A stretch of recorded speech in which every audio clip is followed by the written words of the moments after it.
Hi guys, Geeter64 here, and welcome to my review of Cobra Kai Season 3, which apparently Will Smith is an executive producer, so that's interesting. Oh, that's hot. That's hot. I hope you guys are ready for the truth. Geek. Truth. 64. Geek. Truth. 64. Geek. True. 64. Geek. Truth. Geek. Truth. 64. Oh, shit.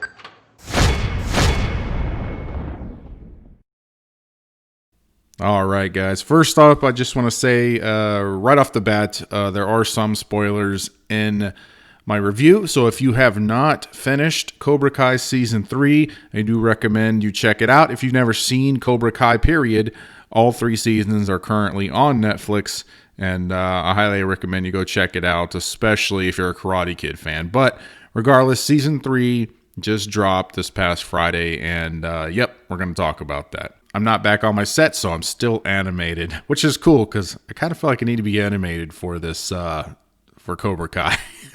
So how I'm going to do my my review here is I'm going to give some key points in that I liked about the season, and then I'd really dive into the characters because I think that that's really the most important piece of the show, and definitely the most important piece of this this series. What I want to start off by saying is that Cobra Kai is just such a beacon to everybody in Hollywood on how to reboot, revitalize a old series. You know, Hollywood constantly tries to do this. They dig up old stuff and they just want to make a quick buck. And it always ends up being terrible. The why Cobra Kai works and why so many people enjoy it is this. You revitalize a franchise by doing this.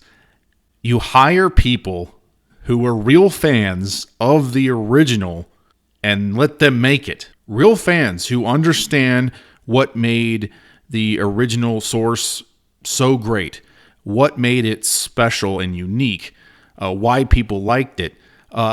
They also understand how the universe functions on a fundamental level, what is at the core of that franchise, and someone who has real reverence for the established characters. That's what you have to do, and that's what Cobra Kai nails. Obviously, Season 3 picks up, you know, as the aftermath of what happened in the over-the-top Season 2 finale, where just straight up, just big old brawl in the school that was teetering on the edge of being Power Rangers.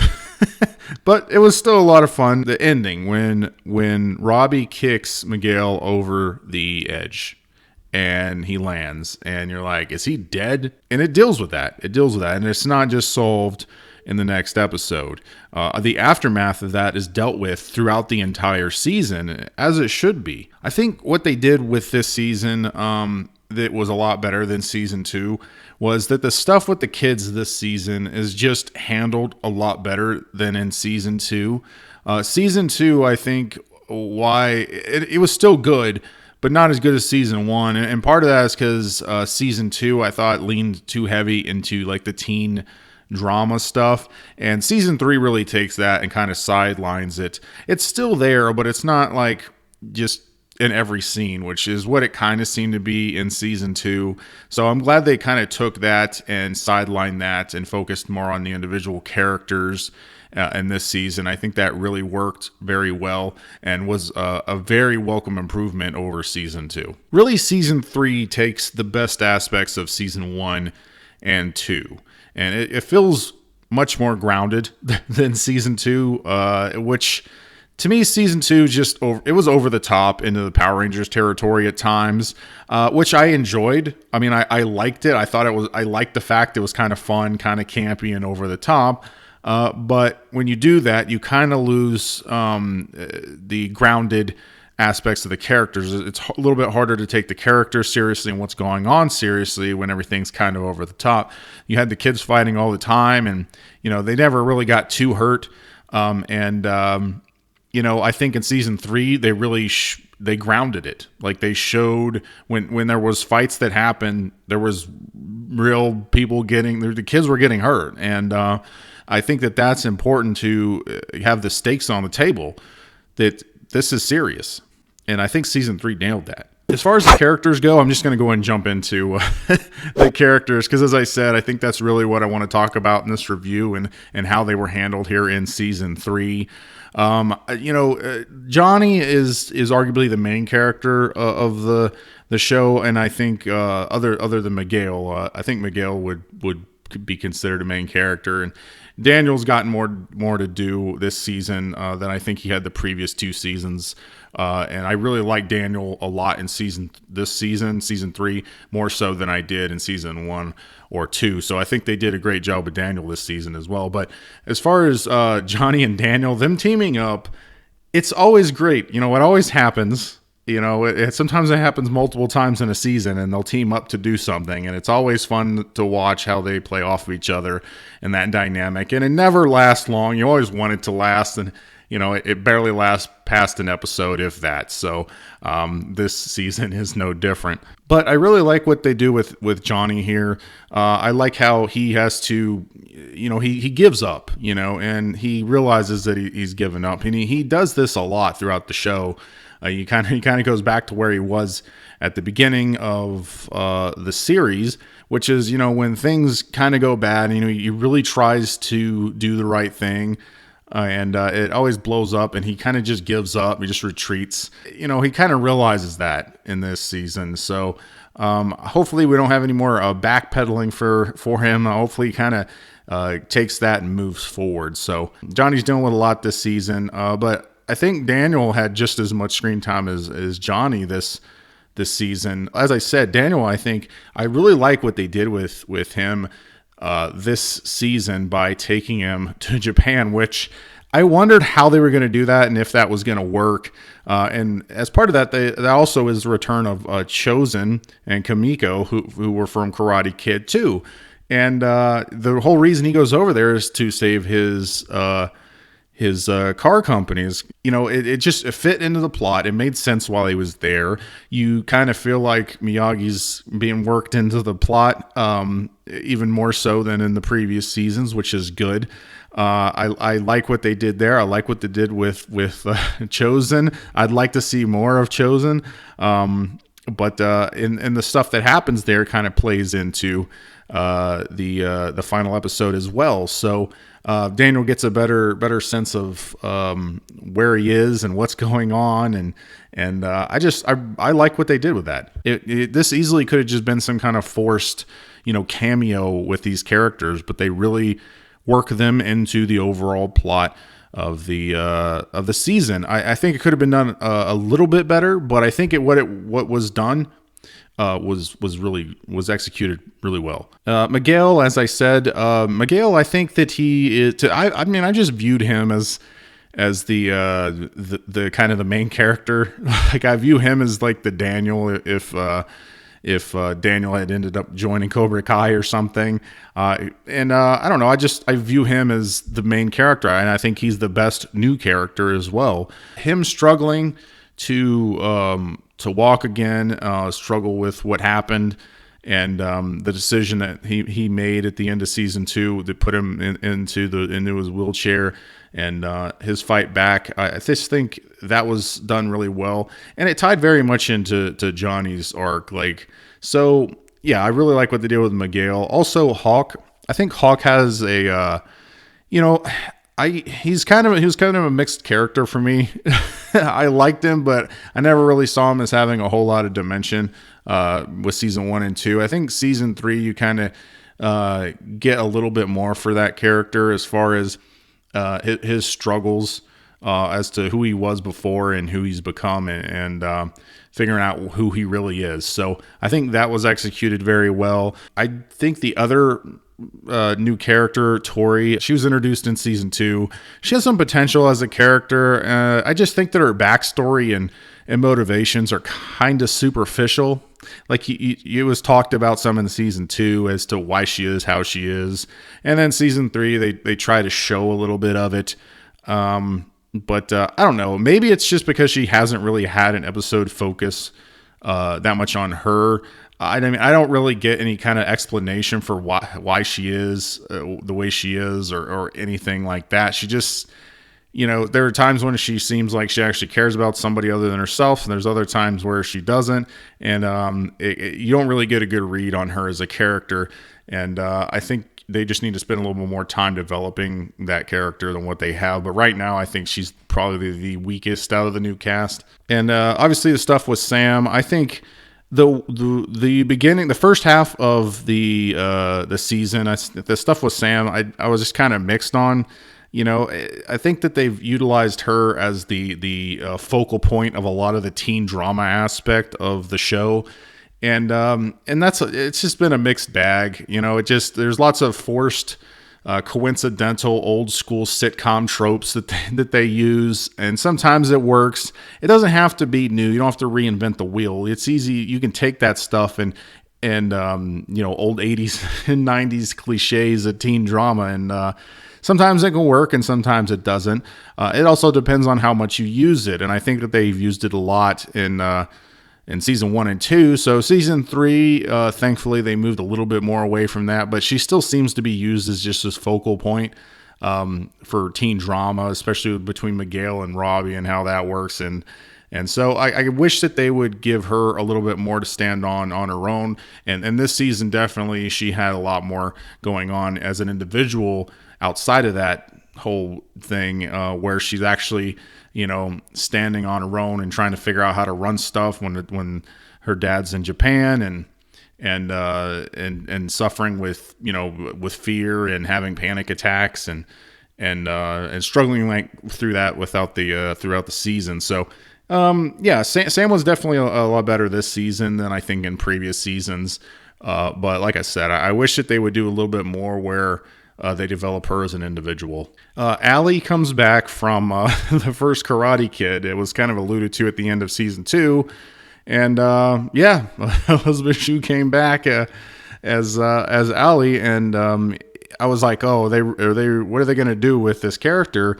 And the way that they kind of set this up is that this is just going to be one of those other coincidental, Allie shows up and that ruins Johnny's existing relationships because of whatever circumstances and miscommunication or whatever dumb drama. And thankfully they don't do that, which I was very, very happy with. She just shows up and kind of gets Johnny and Daniel on the same page.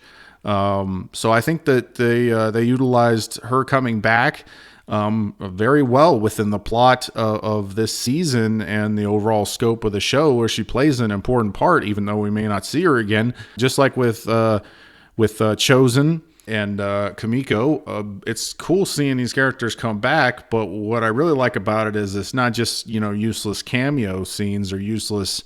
I'm going to shove these characters in here. They really try and work them into the plot.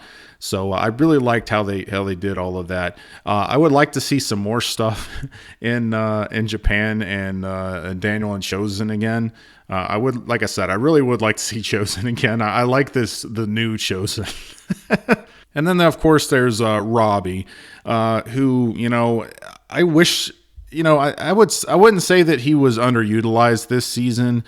The way that his character went about this season, it kind of sets this up where he's dealing with his choice that put Miguel in the hospital, and he's in juvie, and he's dealing with all of this stuff, and he's angry at everybody, and you think that it's going to lead to him taking responsibility for what he did and kind of a redemption of him, but he really goes the exact opposite, which I wasn't really expecting, specifically how it ended, how the season ended. I think that it was setting up a real showcase for a path for redemption for that character, for the decision that he made, because even good people can make decisions in the moment based on emotion that are bad, and but still come back from it. And I thought that's kind of what they were going to take with this character. Honestly, they took it another way, which is one of the strengths of this whole series. as far, especially in particular with the new characters, is it, kids can be easily swayed. You have all these groups of kids who instantaneously dislike each other, and if you look at the root of it, it's not just some bullies and kids who get bullied. It's not quite as superficial as that. It's really interesting to see how the teachers instill their dislike of the other teachers, and how that's instilled in the students to dislike those other students. It also shows how easily kids can be swayed one way or another and manipulated, which is the thing that happened, with Kreese, and how he ends up manipulating a lot of these kids into doing the things that they do, and Robbie in particular. I think that the only part of this season that I really didn't like was the whole Robbie happened to show up at Miyagi-Do and sing Sam and Miguel, and it's kind of just dumb, circumstantial teen drama. I just show up and what are you doing kind of thing. It's part of the reason, the weakest stuff of season 2, and it's part of the reason I didn't like season 2 as much as season 1. I did enjoy it, but again, I didn't think it was as good as season 1. So other than that one aspect in this season, I think overall this season really just handled the teen drama stuff way better by sidelining it. And of course, there's Kreese, which I did not expect this season. This was probably the most unexpected thing that I got this season, which was Kreese's backstory, like his time in Vietnam. Obviously, it's handled in a way Cobra Kai, Karate Kid fits into that universe. They don't go super hard into real life Vietnam. Like, this is not Full Metal Jacket. R. Lee Ermey's not coming out and screaming at anybody, or it's not Platoon. It's nothing crazy like that. They handle Vietnam in a way that works within the context of Cobra Kai, and how his time there really messed up Kreese as a person. And when they first introduced the younger Kreese in these flashbacks, I was like, oh, this is kind of interesting. But then they kept doing it throughout the season. I think it really worked out well, because I always just view Kreese as just this dumb bad guy, and that's basically it. But they really do a good job of really, you don't sympathize with Kreese at all, but you just understand him a little bit more. You figure out where things went wrong. He's legit just a broken guy, and he never recovered his humanity from what happened to him. And he kind of shed that in order to survive, and he spreads that message, to kids who don't need to hear it. They're not at war, and that you really get a lot more context from because of those flashbacks. So I think that worked really well as well. So again, overall, I loved season 3. I don't know if I liked it quite as much as season 1, but it was pretty close, and I did like it better than season 2.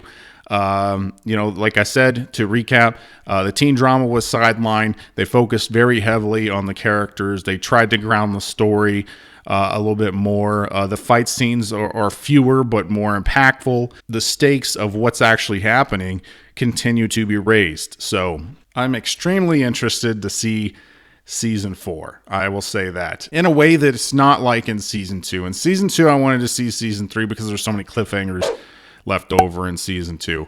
I'm not a big fan of lingering cliffhangers. One major cliffhanger is okay, but there were so many lingering cliffhangers at the end of season 2. I just wanted to see season 3 to see those things closed up. Now this leaves you with one single cliffhanger, really, and where you're going to go from here. So I think this was definitely a much more solid season finale for me personally than season 2 was, even though season 2, again, was way over the top. Again, I just want to reemphasize this to Hollywood.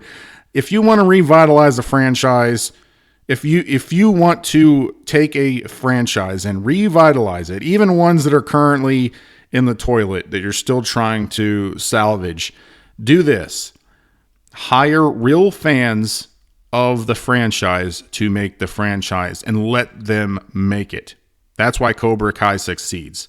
Real fans who understand what made the originals great, what made them special, what made them unique, what's at the core of those franchises, how their universe functions on a fundamental level, someone familiar with the lore and the way things work, and a real reverence for the established characters. That's what you guys need in order to make a successful franchise. Cobra Kai has done that, and I really urge everyone to check it out. I'm assuming at this point, if you're at this point in the video, you've seen Cobra Kai, and hopefully you're enjoying it as much as I am. Can't wait for season 4. What did you guys think about season 3? I'm very interested to hear your thoughts and share them in the comments below. I want to thank everyone for checking out this video. I want to thank you subscribers, because you guys are awesome. And if you like this video, please like, comment, share, subscribe, do all the YouTube stuff, or don't. I'm not a beggar. I'm Geechu64, and I'll always tell you the truth.